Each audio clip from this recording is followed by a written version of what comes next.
40% ಟ್ಯಾಕ್ಸ್ನ collect ಮಾಡೋದು. ಒಂದೇ ಒಂದು ಡಿಸ್ಟ್ರಿಕ್ಟ್ 40% ಆಫ್ ಟ್ಯಾಕ್ಸ್ ಕಲೆಕ್ಷನ್ ನಮ್ಮ ಒಂದೇ ಬೆಂಗಳೂರಿನಲ್ಲಿ ಆಗ್ತದೆ. ಅದರಿಂದಲೇ ಗೊತ್ತಾಗುತ್ತೆ ಅದು ಎಷ್ಟು ಇಂಪಾರ್ಟೆಂಟ್ ನಮ್ಮ ರಾಜ್ಯಕ್ಕೆ. ಕೆಂಪೇಗೌಡರು ಆ ಕಾಲಘಟ್ಟದಲ್ಲೇ ನಗರ ಯೋಜನೆ,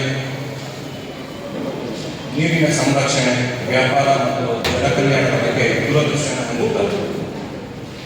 ನಗರ ಯೋಜನೆಗಾಗಿ ಅವರು ಡೆಡಿಕೇಟೆಡ್ ಆಗಿ ಮಾರ್ಕೆಟ್ ಪ್ಲೇಸಸ್ನ ಮಾಡ್ತಾರೆ. ಉದಾಹರಣೆ ತಗೊಳ್ಬೇಕಂತ ಅಂದರೆ ಅಕ್ಕಿಪೇಟೆ ಆಗ್ಬೋದು ಅಥವಾ ಕಾಟನ್ ಪೇಟೆ ಆಗ್ಬೋದು, ಅಲ್ಲಿ ಹೆಸರಿಗೆ ತಕ್ಕಂತೆ ಆ ಸರಕು ಅಥವಾ ವ್ಯಾಪಾರ ಮಾತ್ರ ಮಾಡ್ತಿರ್ತಾರೆ.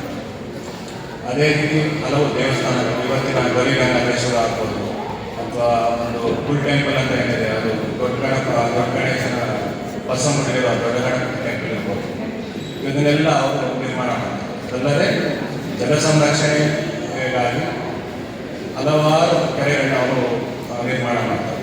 ನಮ್ಮ ಕೆಂಪಾವತಿ ಕೆರೆ ಇರ್ಬೋದು, ಇಂಡಾವತಿ ಕೆರೆ ಇರ್ಬೋದು ಅಥವಾ ಸಂಪಂಗಿ ಕೆರೆ ಇರ್ಬೋದು.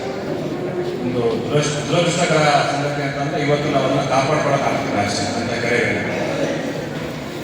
ಆ ಕಾಲದಲ್ಲಿ ಅವರು ದೂರದೃಷ್ಟಿ ಇಟ್ಕೊಂಡು ಇದನ್ನೆಲ್ಲ ನಗರನ ಹೇಗೆ ಬೆಳೆಸಬೇಕು ಅಂತ ಯೋಚನೆ ಮಾಡಿ ಮುಂದಕ್ಕೆ ಒಂದು ದೊಡ್ಡ ನಗರವಾಗಿ ಬೆಳೆಯುತ್ತೆ ಅಂತ ಹೇಳಿ ಅವರು ಇದನ್ನೆಲ್ಲ ಮಾಡಿದ್ದಾರೆ.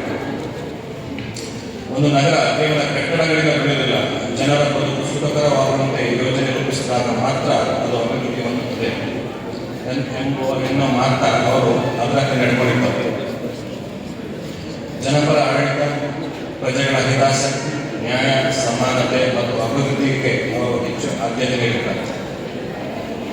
ಕೆಂಪೇಗೌಡರ ಜೀವನದಿಂದ ನಾವು ಕಲಿಬಹುದಂಥ ಪಾಠಗಳು ಏನೆಂದರೆ ಕರ್ತವ್ಯನಿಷ್ಠೆ, ಪ್ರಾಮಾಣಿಕತೆ, ಸಾರ್ವಜನಿಕ ಹಿತಾಸಕ್ತಿ, ದೂರದೃಷ್ಟಿ ಹಾಗೂ ಅಭಿವೃದ್ಧಿಯ ಸಂಕಲ್ಪ ಎಲ್ಲವನ್ನು ನಾವು ನಮ್ಮ ಕೆಲಸದಲ್ಲಿ, ನಮ್ಮ ದೈನಂದಿನ ಕೆಲಸಗಳಲ್ಲಿ ಅಳವಡಿಸಿಕೊಂಡ್ರೆ ನಾವು ನಿಜವಾಗಿ ಅವರಿಗೆ ಗೌರವ ಸಲ್ಲಿಸಿದಂತಾಗ್ತದೆ.